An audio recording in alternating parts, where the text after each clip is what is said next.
महाप्राज्ञा सर्वशास्त्रविशारदा ब्रूहि मे स्तव राजन्तु तुलस्याः पुण्यवर्धनम् साधु साधु महाभागकृतः प्रश्नस्त्वया नघ तुलस्याः स्तव राजन्तु को नु वर्णयितुं क्षमः इह लोके परत्रापि ब्रह्मणापि न शक्यते तुलसीकाननं दृष्ट्वा यत्र कुत्रापि वै स्थले स्मरणात् कीर्तनात् ध्यानात् सर्वपापैः प्रमुच्यते किमुतस्तव राजेन तुवतो मुक्तिरस्य वै भविष्यतीति सन्देहो रौरवौ नरकं व्रजेत् तुलसीस्तव राजस्य छन्दोनुष्टु प्रकीर्तितं ऋषिर्नारायणो देवो देवता श्रीरुदीरिता श्रीरिति बीजं तुमिति कीलकं लमिति शक्तिः श्रीमति दिग्बन्धः नम इति सर्वभूतोच्चाटनम् चतुर्बाहुयुतां देवीं शङ्खपुस्तकधारिणीं पद्माक्षमालां पञ्चधारिणीं पुण्यदायिनीम् अमृताब्धिसमुत्पन्ने सर्वशोकविनाशिनी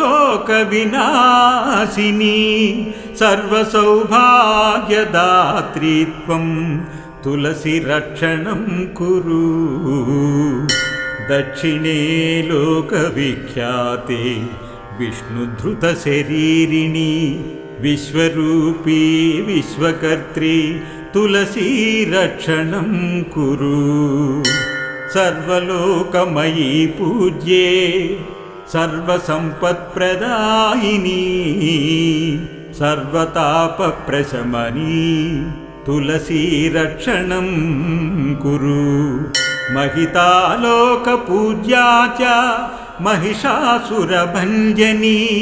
करवीरपुरावासे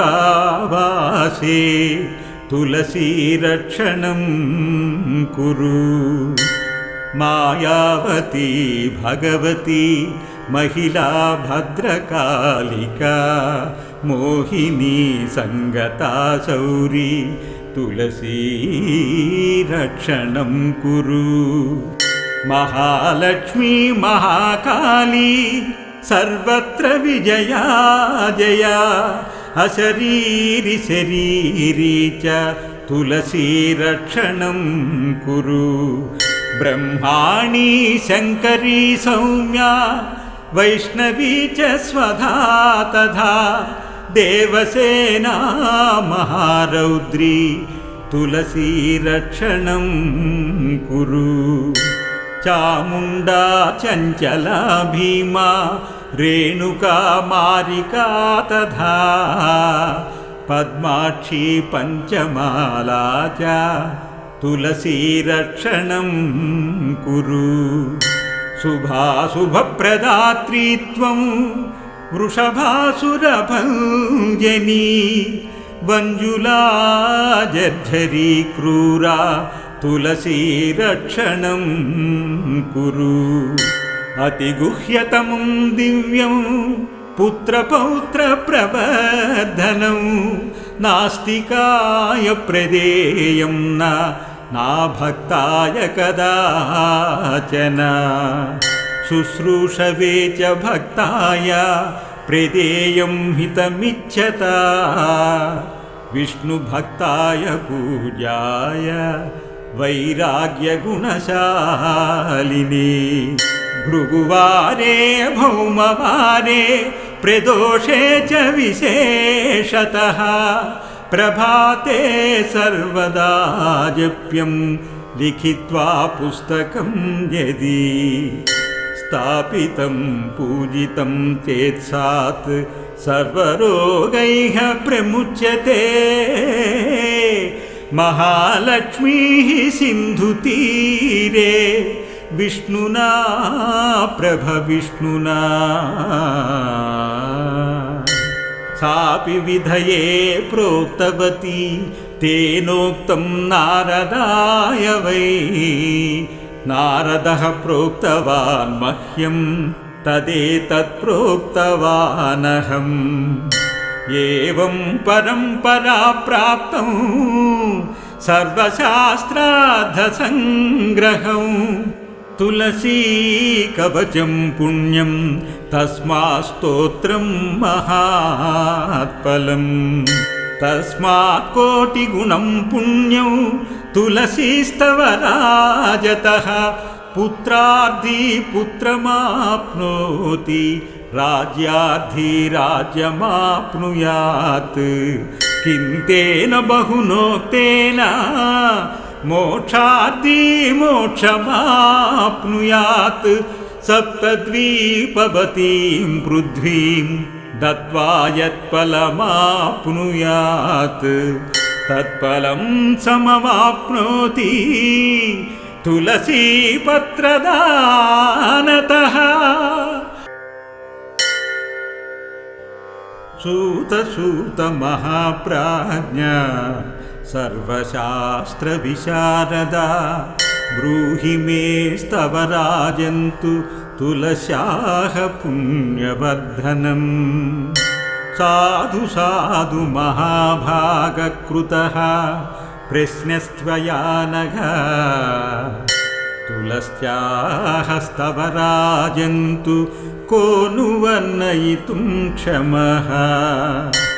इह लोके परत्रापि ब्रह्मणापि न शक्यते तुलसी काननं दृष्ट्वा यत्र कुत्रापि वै स्थले। स्मरणात् कीर्तनात् ध्यानात् सर्वपापैः प्रमुच्यते। किमुतस्तव राजेन तुवतो मुक्तिरस्य वै। भविष्यतीति सन्देहो रौरवौ नरकं व्रजेत् तुलसीस्तव राजस्य छन्दोनुष्टुप् प्रकीर्तितं।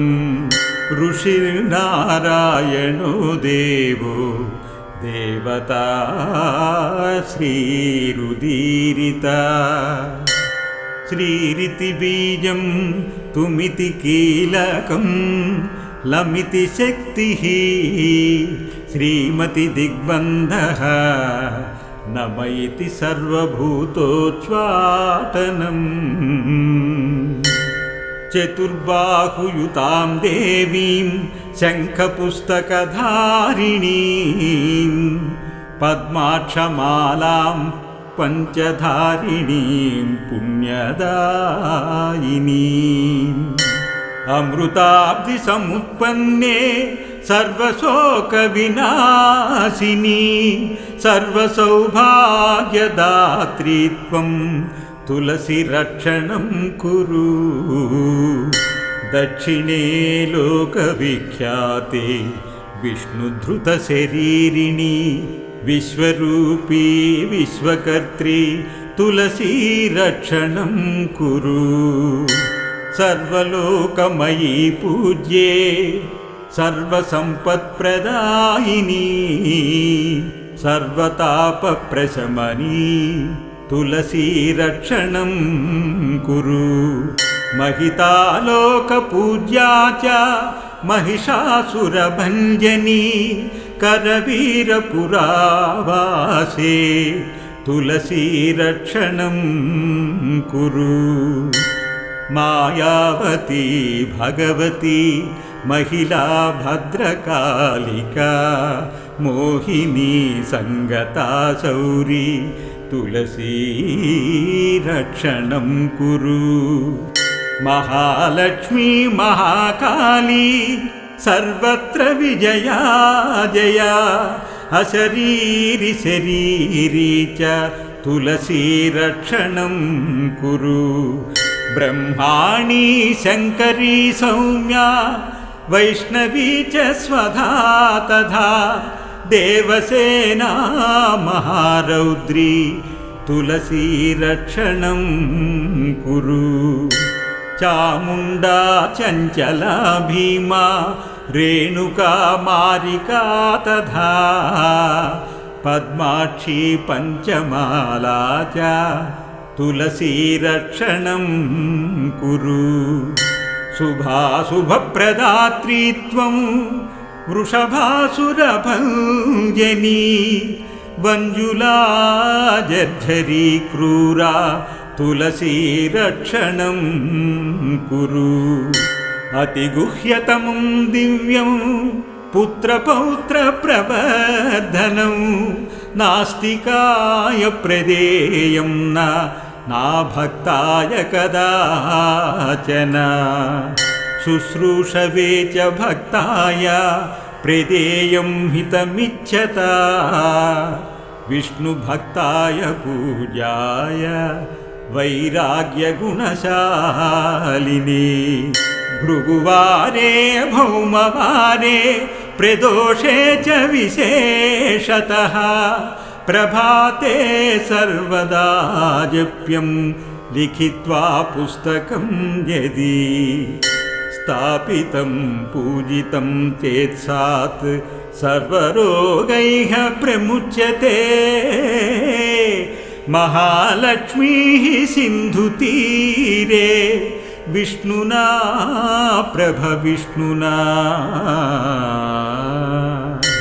सापि विधये प्रोक्तवती तेनोक्तं नारदाय वै नारदः प्रोक्तवान् मह्यं तदेतत् प्रोक्तवानहम् एवं परम्परा प्राप्तं सर्वशास्त्रार्थसङ्ग्रहं तुलसी कवचं पुण्यं तस्मात् स्तोत्रं महात्फलं तस्मात् कोटिगुणं पुण्यं तुलसीस्तवराजतः पुत्रार्थी पुत्रमाप्नोति राज्यार्थी राज्यमाप्नुयात् किन्तेन बहुनोक्तेन मोक्षार्थी मोक्षमाप्नुयात् सप्तद्वीपवतीं पृथ्वीं दत्त्वा यत्फलमाप्नुयात् तत्फलं समवाप्नोति तुलसीपत्रदानतः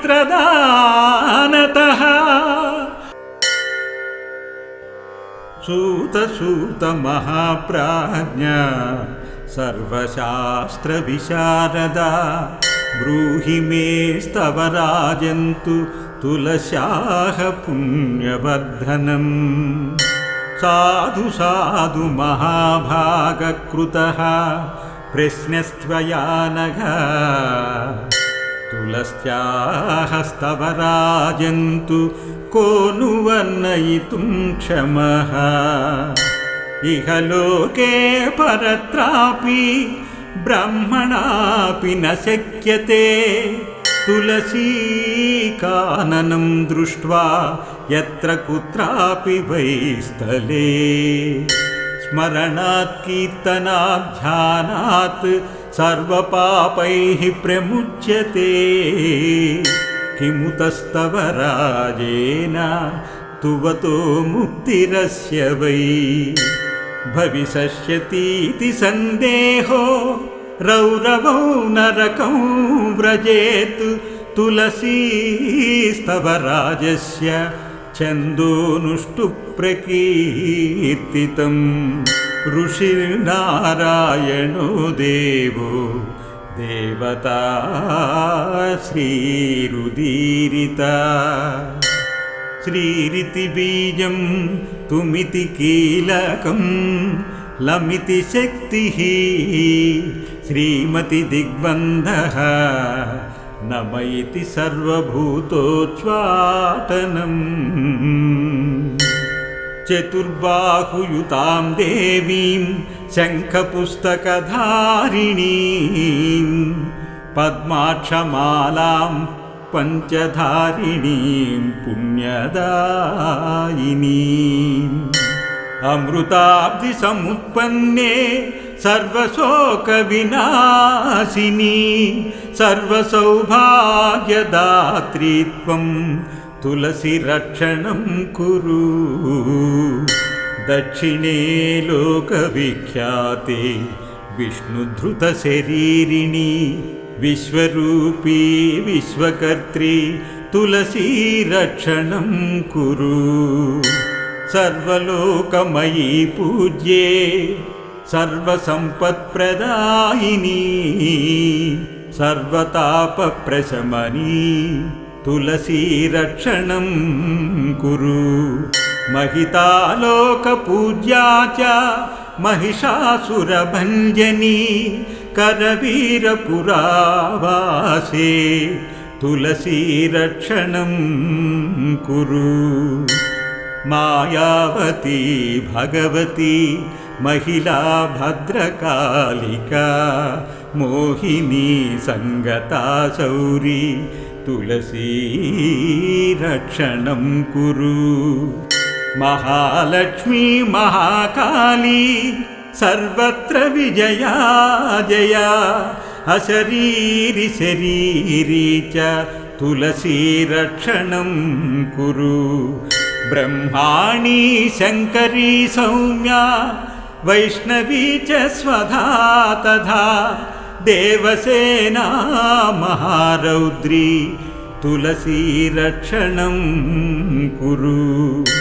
चामुण्डा चञ्चला भीमा रेणुका मारिका तथा पद्माक्षी पञ्चमाला च तुलसीरक्षणं कुरु। शुभाशुभप्रदात्री त्वं वृषभासुरभञ्जनी वञ्जुला जर्झरी क्रूरा तुलसीरक्षणं कुरु। अतिगुह्यतमं दिव्यं पुत्रपौत्रप्रवर्धनं नास्तिकाय प्रदेयं न भक्ताय कदाचन। शुश्रूषवे च भक्ताय प्रदेयं हितमिच्छता विष्णुभक्ताय पूजाय वैराग्यगुणशालिनी।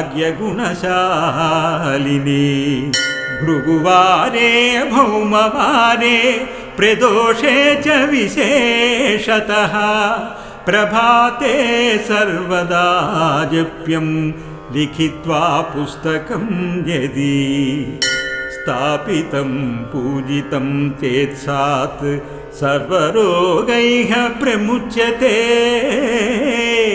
महालक्ष्मीः सिन्धुतीरे विष्णुना प्रभविष्णुना सापि विधये प्रोक्तवती तेनोक्तं नारदाय वै। नारदः प्रोक्तवान् मह्यं तदेतत् प्रोक्तवानहम्। एवं परम्परा प्राप्तं सर्वशास्त्रार्थसङ्ग्रहं तुलसी कवचं पुण्यं तस्मात् स्तोत्रं महात्फलम्। तस्मात् कोटिगुणं पुण्यं तुलसीस्तवराजतः पुत्रार्थी पुत्रमाप्नोति राज्यार्थी राज्यमाप्नुयात्। किं तेन बहुनोक्तेन मोक्षार्थी मोक्षमाप्नुयात्।